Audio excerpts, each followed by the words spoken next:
Hi అండి, hello, నమస్తే. ఈరోజు మన రెసిపీ బుక్లో రెసిపీ ఏంటో చూస్తామా? సాంబార్ పౌడర్. పర్ఫెక్ట్ సాంబార్ పొడి అండి. ఈ ఒక్క పొడి ఉంటే చాలు, సాంబార్ అంత టేస్ట్గా వస్తుంది. ఈ ఒక్క పౌడర్తోనే సాంబార్ పెట్టారంటే దీని వాసన పక్క వీధిదాకా వస్తుందండి, అంత బాగుంటుంది. రండి ఎలా చేయాలో చూసేస్తాం. దీనికోసం నేను 1 కప్పు శనగపప్పు అలాగే 1 కప్పు మినపప్పును తీసుకొని రెండింటిని దోరగా వేయించుకున్నాను. ఇవి దోరగా వేగిన తర్వాత ఇందులో ఏ కప్పుతో అయితే శనగపప్పు మినపప్పు వేసుకున్నానో అదే కప్పుతో 1 కప్పు ధనియాలు వేసుకున్నాను. అలాగే 1/2 కప్పు మెంతుల్ని కూడా వేసుకున్నాను. స్పూన్ లెక్కలో చెప్పాలంటే 1 టేబుల్ స్పూన్ మెంతులండి. అలాగే 1 టీ స్పూన్ మిరియాలు, అలాగే 1 అర టీ స్పూన్ దాకా ఆవాలు వేసుకొని వీటన్నిటిని కలిపి దోరగా వేయించుకోవాలి.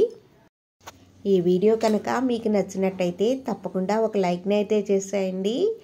అలాగే మర్చిపోకుండా మన ఛానల్ని సబ్స్క్రైబ్ చేసుకోండి. ఇప్పుడు ఇందులో 1 టేబుల్ స్పూన్ దాకా జీలకర్రని వేసుకోవాలి. అలాగే 1 రెమ్మ కరివేపాకును కూడా వేసుకొని వీటిని దోరగా వేయించుకోవాలి.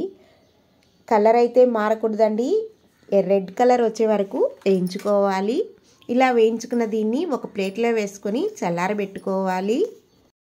ఈ మిరప్పొడి అయితే ఇది తమిళనాడు స్పెషల్ అండి. ఇక్కడ క్యాటరింగ్ వాళ్ళు చేసే మెథడ్నే నేను మీకు చెప్తున్నాను. ఇప్పుడు ఇందులో 100 గ్రాముల దాకా మిరపకాయలు కూడా వేసుకోవాలి. మీరు లార్జ్ క్వాంటిటీలో చేసుకుంటే వీటన్నిటి లిస్టు నేను ఆల్రెడీ ఒక వీడియో పెట్టున్నానండి. దాన్ని అయితే మీకు లింక్ డిస్క్రిప్షన్లో ఇస్తాను, చూసేయండి. ఇలా వేగిన ఈ ఎండుమిరపకాయని నూనె అయితే వేసుకోనక్కర్లేదండి.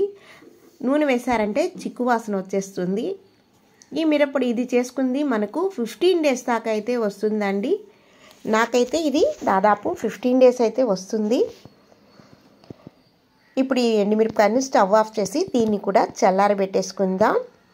ఇప్పుడు ఒక మిక్సీ జార్ తీసుకోవాలి. అందులో మనం ముందుగా వేయించుకున్నటువంటి పప్పుల్ని కూడా వేసుకొని 1 టీ స్పూన్ దాకా ఇంగువ, అలాగే 1 టీ స్పూన్ దాకా పసుపును కూడా వేసుకోవాలి. మిక్సీ జార్ అయితే తడైతే ఉండకూడదండి. ఇప్పుడు ఇందులో మనం ముందుగా వేయించుకున్నటువంటి మిరపకాయలను కూడా వేసేసుకుందాం. నేను ఈ 100 గ్రాముల మిరపకాయలకి నేను తీసుకున్నటువంటి ఇంగ్రీడియంట్స్ని టేబుల్ స్పూన్ మెజర్మెంట్లో మీకు డిస్క్రిప్షన్లో ఇస్తాను, చెక్ చేసుకోండి. ఇప్పుడు దీన్ని మిక్సీ పట్టుకుందాం. చూసారు కదా, ఫైన్ పౌడర్ లాగా ఉండాలండి, బరకైతే ఉండకూడదు.